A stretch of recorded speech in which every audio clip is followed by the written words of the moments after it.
When I was in middle school, I asked my mom and dad if I could have a guitar for my birthday. And sure enough, it showed up.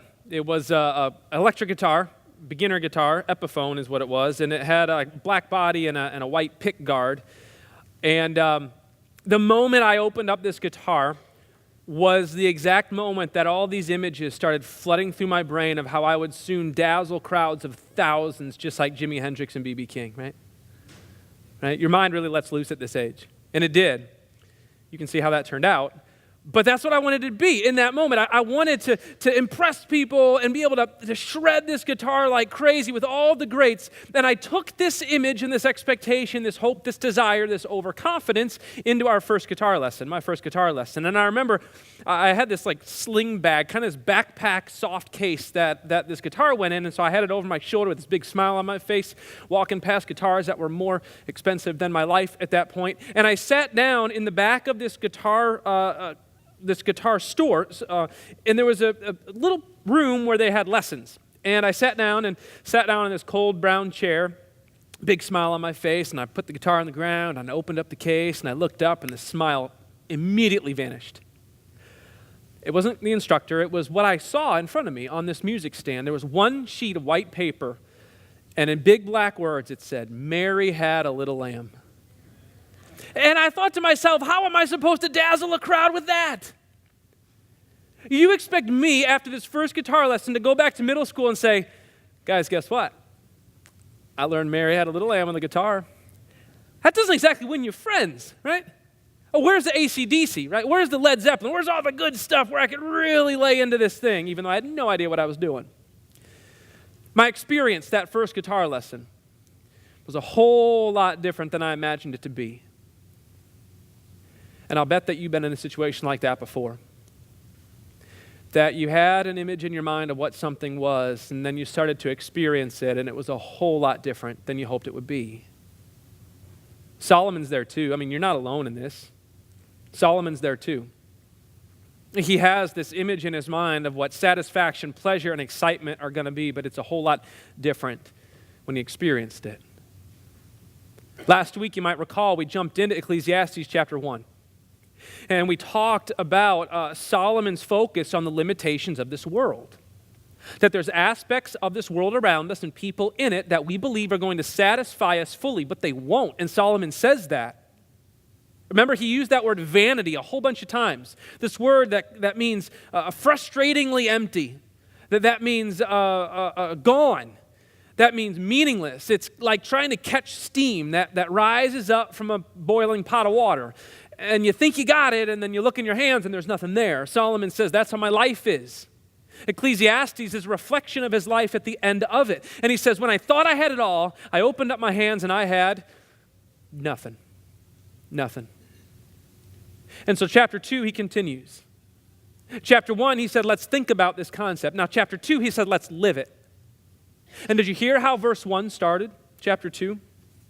Solomon says, I said in my heart, come now, I will test you with pleasure, enjoy life, he says. He says, let's make this a test. Let's actually see if there is limitations in this world. And if there is, I'll let you know. If there's not, I'll let you know that as well. And so Solomon, he takes us along with him on this experience of pleasure, excitement, and satisfaction. And he shows us that it leads in a whole lot different direction than he had hoped. That it won't satisfy him like he imagined it to. That it doesn't leave him in a place of fullness like his mind concocted. And so first he runs, it's like a checklist. He runs to alcohol. He runs to substance, wine specifically. He says, look, the people around me, they seem to be cheerful when they use alcohol, when they use wine. And so I want a little bit of that cheerfulness too. And so that's where he goes. He tries it. But the trapping of alcohol is that when you have some, you need more. And that where you want to be, it causes you to use more to get to that point. It's the addictive quality of it that can be so debilitating, leaving even in it this wake of regrettable actions. So much so that there is no control of you anymore, where you can't fathom a day without the substance. That's a dangerous place to be. Solomon finds no satisfaction there, so he moves on to the next point. He says, well, then I'll add more hours to my work week. I'll work more. I'll do more stuff. He says, I made great works. I built houses. I planted vineyards for myself. I made myself gardens and parks and planted in them all kinds of fruit trees. It's all plural. Did you notice that? It's all plural. To give you an idea of the magnitude of this guy's life, in 1 Kings it says that the Queen of Sheba showed up in front of Solomon's house, and verbatim, the quote in 1 Kings says, the breath of her left her body. She couldn't even breathe at how magnificent this place was that Solomon had built. Royalty is breathless among Solomon. Jay-Z and Beyonce have nothing on Solomon, right? Nothing. It was said that Solomon per day was allotted enough food to feed 14,000 people. 1,000 people. That gives you an idea of the residence that he had and who was around him. This guy had it all. But when he realizes he can't achieve any more, he says, well, what about achieving less? What about working less? What about having other people do things for me? He says, I went out and I bought male and female servants. And I even had servants born in my house, which means that there was a generation upon generation of people doing his stuff. Still not satisfying. So he moves on to acquiring things.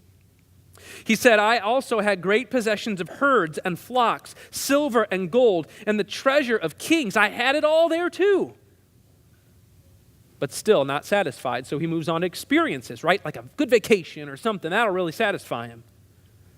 He says, I got singers, both men and women, which sounds crazy, but he bought bands to play whenever he wanted them to play. And then he says, I gathered concubines around myself because this, I heard, was the delight of the sons of man, but still not satisfying. And so finally, after all of these things, like moving through a checklist, he ends at possibly one of the most devastating spots when he says this, and whatever my eyes desired, I did not keep from them. I kept my heart from no pleasure. That's a dangerous place to be, In fact, stories like this make national news of people who don't have any boundaries or limits like Solomon does here, where they see a person for their pleasure, and so they go out and get that person no matter what. They see an object for their satisfaction, and they go out and get that object no matter what. That is a scary place to be, and those are dangerous people to be around. And yet all of these different things of trying to find satisfaction, that's where all of these things lead Solomon to be. So much so that after he's experienced all of these things, in verse 11 he said, I thought I had it all, but I looked and I realized I had nothing.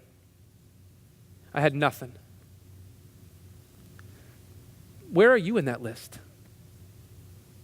What are you chasing? What are you pursuing? I mean, what do you think about the most when you're driving home from work? It's probably a good indication. What do you talk about the most to the people around you? It's probably a good indication of what we have our minds and our hearts wrapped around. Sometimes it's good, sometimes it's pleasing, sometimes it's not at all. And so this passage in Ecclesiastes chapter 2 has us consider, where does it all end, right? Where does it stop?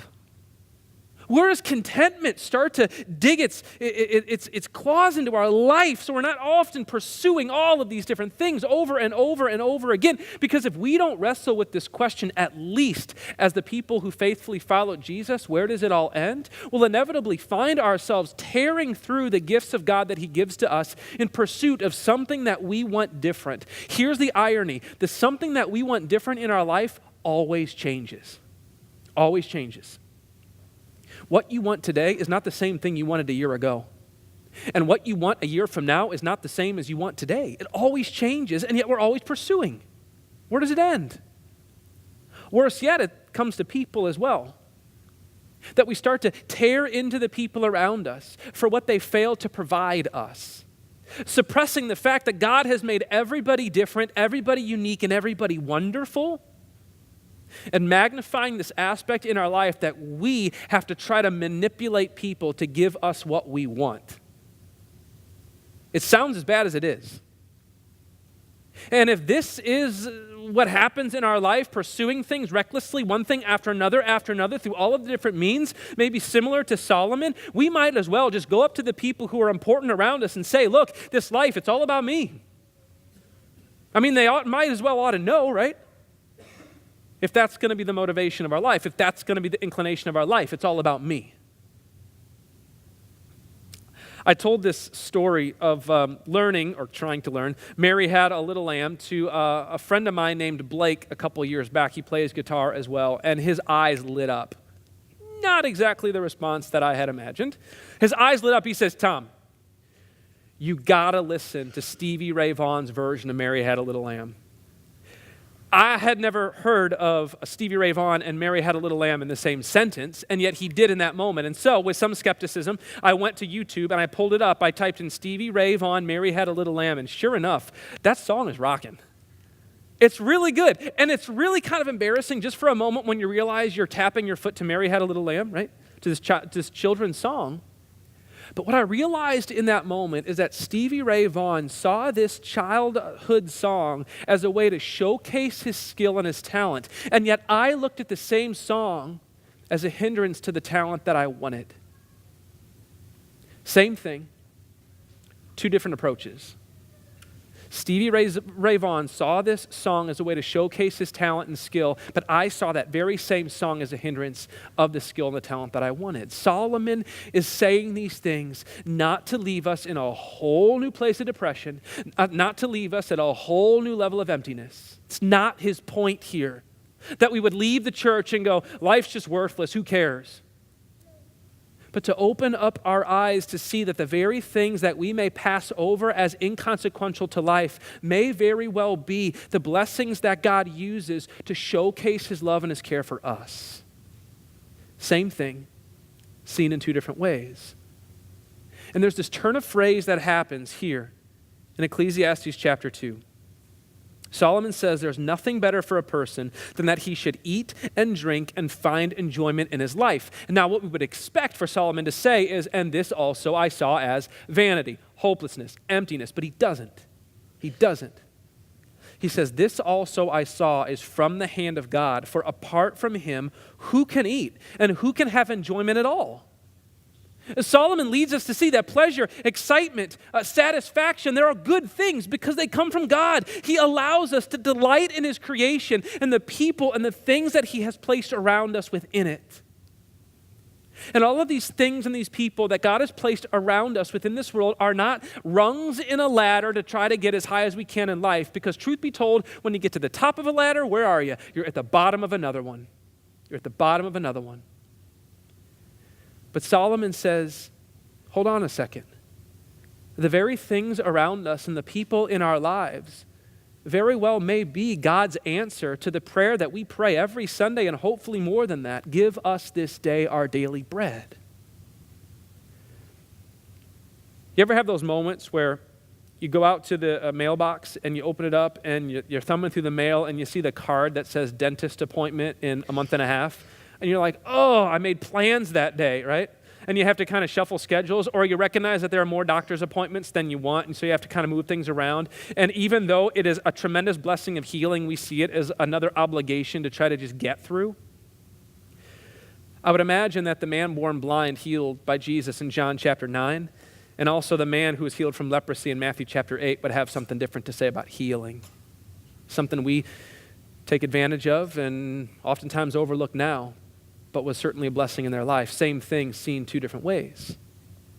You ever have those days where you forget to go grocery shopping until you open up the cabinet, and then that's when you realize it, that you should have gone yesterday, and you're like, oh, I got to eat the same thing. It's like the third day in a row I've had to have the same lunch. And when you look in your cabinet, you see tucked way in the back a can of sardines, which you're kind of wondering why you bought it anyway. And then on the right-hand side is a loaf of bread, and you look there and you go, nothing. Wendy's, here I come, right? I'm sure 5,000 people on a hillside listening to Jesus and listening to the ache of hunger in their gut even louder would have something different to say about the blessing of food, right? How about those days when you come into church and you're like, oh, I hope they give me something good to take into the week. And we look at this table that we've approached 1,000 times that Jesus has prepared for us. We see elements of bread. We see elements of wine. They're little. They're not a lot. Just a little bitty wafer and a little bit of cup of wine. And we hear Jesus say some words about something about body and blood shed for us, for our forgiveness. We hear it, same words every single Sunday. And then we also hear that these things are somehow supposed to strengthen our faith and edify us. Well, I'm pretty sure the disciples would have something different to say about that. Disciples that received the same thing that we do, bread and wine, that heard the same things that we do. This is my body given for you. This is my blood shed for you. And then they saw the very man who said that and gave those things die on a cross not too long after and then rise again after 3 days. Yeah, I'm pretty sure the disciples would say something different about this magnificent, miraculous gift that Jesus gives to us as church. Same thing seen 2 different ways. Jesus gives us things into our hands by the very hands that were scarred for you and for me on the cross. Jesus navigates this life with us, the same feet that walked out of the tomb victorious. And he delights in giving you what you need today, and he will do so tomorrow as well. And so I want to end with that question that we had considered. Where does it all end, right? Where do we finally stop running after things and things? It's like running on an ice rink. You're doing a lot of movement, but you're not getting anywhere. When it comes to satisfaction that'll last, when it comes to pleasure that knows no end, when it comes to excitement that doesn't expire, when does it end? Until Jesus answers that question for us. In the Bible, we hear this moment when the disciples are cowering in the midst of his death because they think that the same end is going to come to them as it did to Jesus. And it's Jesus, after 3 days, he kept his promise that he enters the upper room and he walks up to his disciples. He inhales deeply, which dead people don't do, and then he exhales upon them, peace be with you. He says it twice. My peace I give to you, my peace I leave with you. That's a pretty astounding statement to proclaim over us from somebody who didn't have breath in his lungs for 3 days. In Jesus' name, amen.